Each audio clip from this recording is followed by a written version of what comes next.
Hello students, today we will learn about textbook exercise question answer 6 to 9 of chapter 6 Combustion and Flame class 8 CBSE और NCERT science कि students आज हम इस chapter के text book exercise question answer 6 to 9 को अच्छे से समझेंगे और उन्हें लर्न करेंगे। Question number 6 students, make a labelled diagram of a candle flame कि हमें कैंडल फ्लेम का एक डायग्राम बनाना है और उस पर लेबल यानी नाम भी शो करने हैं। चैप्टर पढ़ते समय हमने इस फिगर को समझा था और बनाया भी था।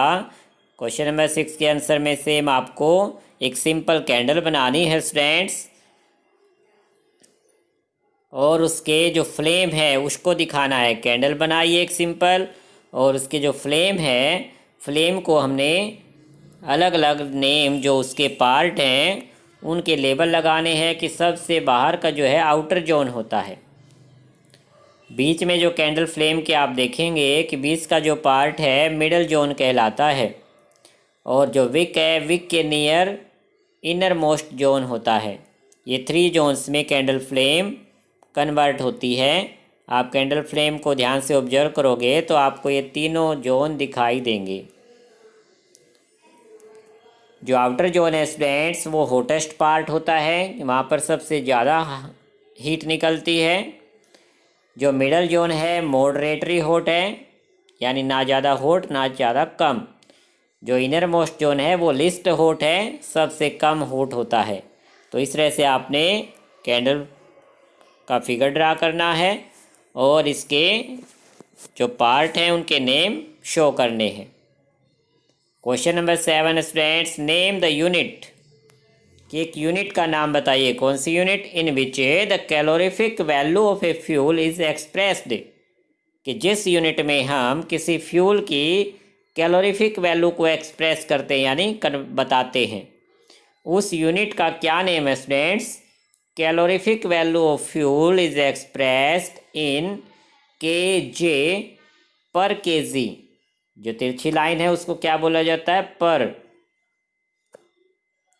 ब्रैकेट्स में मैंने बताया कि इसको किस तरह से पढ़ना आपको, किलो जूल पर किलोग्राम। इसका मतलब क्या होता है कि 1 किलोग्राम फ्यूल को बर्न करने पर जो हीट एनर्जी निकलती है उसे किलो जूल में मेज़र किया जाता है। इसलिए इस कैलोरीफिक वैल्यू कहलाती है, जो कि इसीलिए कैलोरीफिक वैल्यू की जो यूनिट है उसको किलो जूल पर केजी लिखा जाता है। पर केजी यानी 1 kg में जो एनर्जी मिली है।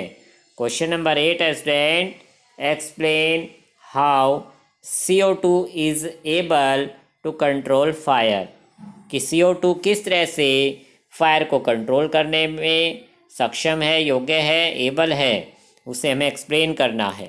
कि CO2 is heavier than oxygen क्योंकि बर्निंग प्रोसेस के लिए स्टूडेंट जो एयर की सप्लाई होती है, बर्निंग प्रोसेस उसमें से एयर को यूज करती है, ऑक्सीजन को यूज करती है।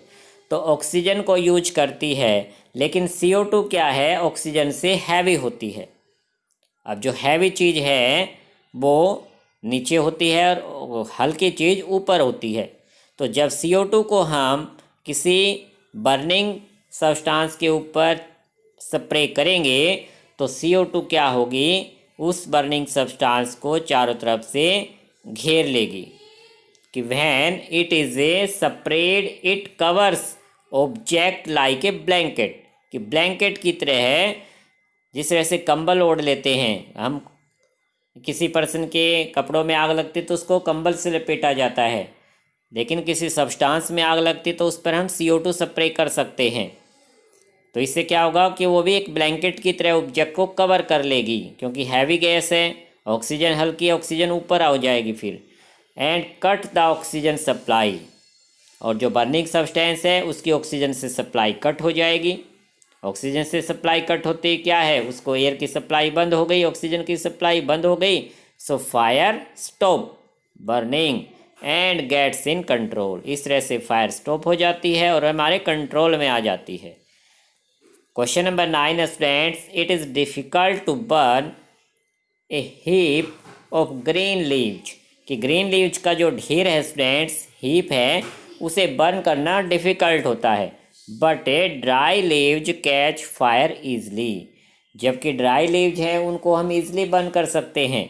इन दोनों में क्यों डिफरेंस है स्टूडेंट्स, एक्सप्लेन करना है हमें इसके डिफरेंस को, कि ग्रीन लीव्स को बर्न करना डिफ़िकल्ट क्यों है और ड्राई लीव्स को बर्न करना इजी क्यों है। Green leaves have water in them, green leaves के अंदर स्टूडेंट्स क्या है, वाटर है। It protects the foam, it protects from reaching it's ignition temperature, it protects, it यहाँ पर दा की जगह स्टूडेंट्स क्या आएगा, इट, कि it protects it from reaching, दा को आप यहाँ से कैंसिल ही कर दो, इट प्रोटेक्ट्स फ्रॉम आएगा बस, दा को यहाँ से आप कैंसिल कर देना, कि इट प्रोटेक्ट्स, कि यह क्या करती है, जो वाटर है उसके अंदर ग्रीन लीव्स के अंदर, it protects from reaching it's ignition temperature, कि जो वाटर है उसे ग्रीन लीव्स को उसके इग्निशन टेम्परेचर तक नहीं पहुंचने देता, उसे बचाए रखता है कि वो इग्निशन टेम्परेचर तक जल्दी से ना पहुंचे। So it makes burning of green leaves difficult, इसलिए ग्रीन लीव्स को बर्न करना डिफ़िकल्ट हो रहा है क्योंकि उसको इग्निशन टेम्परेचर उसका नहीं मिल पा रहा। इग्निशन टेम्परेचर यानी कि वो उसको उतनी हीट नहीं मिल पा रही है जिसमें वो बर्न हो सकती है, कंबशन प्रोसेस स्टार्ट हो सकती है। सो स्टूडेंट्स, ग्रीन लीव्स का जो इग्निशन टेम्परेचर है वो हाई होता है क्योंकि उसके अंदर वाटर मौजूद है, प्रेजेंट है, और वाटर के प्रेजेंट होने की वजह से ही वो ग्रीन लीव्स को प्रोटेक्ट रखता है। Whereas dry leaves do not have water in them, जबकि स्टूडेंट ड्राई लीव्स के अंदर कोई वाटर नहीं है, बिल्कुल ड्राई होती हैं।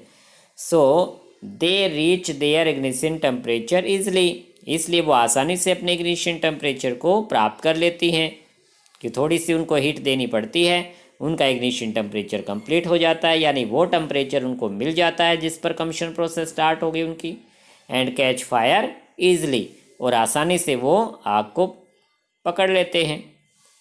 सो स्टूडेंट्स, यही डिफरेंस था इन दोनों में।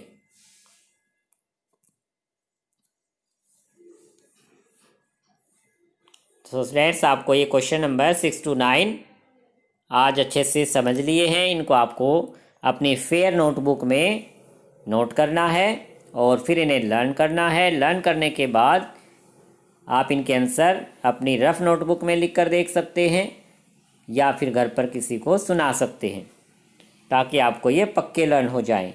Okay student, thank you.